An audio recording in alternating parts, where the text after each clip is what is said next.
Bonjour à tous, bienvenue sur Pigeon Master, le site colombophile de la Voie du Nord. Bonjour Alexandre. Bonjour Pierre, bonjour à tous. Dans cette vidéo, nous allons vous montrer comment préparer le colombier de jeunes avant l'arrivée des pigeonneaux. Alexandre, qu'est-ce que tu fais? Alors nous voici dans le pigeonnier qui va recevoir les jeunes au sevrage. Il a été désinfecté donc 2 fois. Alors bien sûr j'ai tout gratté, tout nettoyé, passé un petit coup d'aspirateur pour enlever l'excédent de poussière. Ensuite j'ai passé un coup d'eau avec une bonne concentration d'eau de javel. J'ai séché au chalumeau, j'ai gratté à nouveau, un petit coup d'insecticide, un coup d'aspirateur. J'ai redésinfecté une deuxième fois et j'ai laissé sécher environ une semaine.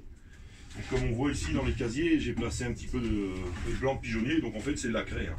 C'est de la craie qui a été réduite en poudre, quoi. Donc ça permet de mettre un petit peu de poudre dans tous les creux qu'il peut y avoir, étant donné que c'est des casiers qui ont déjà pas loin de 15 ans.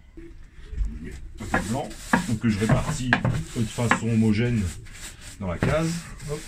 Donc toujours bien retirer l'excédent parce qu'en fait, quand le blanc il est sec, il est relativement léger et assez volatile, donc ça pourrait peut-être causer des irritations au niveau des yeux et des voies respiratoires. Et éventuellement, si j'étais un petit peu trop généreux, je passe un petit coup d'aspirateur pour tout enlever.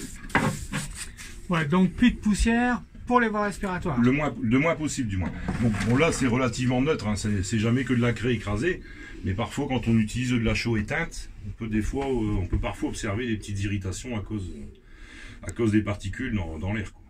Et est-ce que tu fais la même opération pour tes veufs? Non.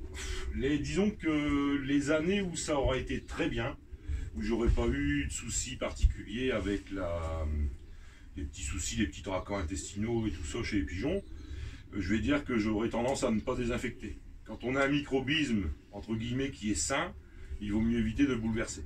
Par contre, pour les jeunes, étant donné que c'est finalement un recommencement, qu'ils arrivent avec le microbisme du colombier où ils ont été élevés, je préfère toujours faire une grande désinfection avant de les mettre en place. Alors avant de placer les jeunes dans le pigeonnier, donc le plancher il a été recouvert de craie en poudre, hein, du blanc de pigeonnier, que j'ai soigneusement balayé pour ne pas laisser de poussière. Ensuite, je vais placer une couche de granulés couvre-sol, donc bon, quelques millimètres, hein, juste pour dire que la surface du plancher elle soit bien recouverte. Et par-dessus, je vais mettre environ 2 cm de granulés de lin. Donc ça permettra d'avoir un peu de confort pour les jeunes. Ça absorbera bien l'humidité. Donc quand les granulés sont humides, ils vont se déliter un petit peu et faire un tapis. Donc tout en restant suffisamment dense pour pas voler dans l'abreuvoir ni dans la mangeoire. Tu étales bien partout. Bon, j'essaye de couvrir au maximum, sans en mettre de trop, quoi. Le problème de ces granulés, c'est que quand on marche dessus, ben ça fait de la poussière et ça vole, quoi. Ouais, ça se voit, c'est un peu poussiéreux quand même. Hein. Donc c'est tout l'intérêt aussi de les recouvrir. C'est qu'on pourrait très bien rester avec ça en période hivernale chez les vieux et reproducteurs pour nettoyer qu'une fois par semaine. En saison sportive, j'évite au maximum. Toujours pour la raison invoquée tout à l'heure, l'irritation des voies respiratoires. Donc voilà, j'en mets une bonne couche histoire qu'on ne voit plus les granulés de couvre-sol. Et ça va durer combien de temps cette... En fait, je nettoie uniquement les cases, tous les 2-3 jours. Et ici, bah, quand je vois des paquets de fientes un peu plus gros, je les enlève. Sinon, cette litière, elle va rester jusqu'à environ l'âge de 8 semaines. Et ensuite, tu enlèveras tout et tu recommences l'opération ou tu commences à gratter? Je reviens au plancher naturel. Pour gratter tous les jours? Sans rien du tout, ouais, tous les jours, tous les 2-3 jours.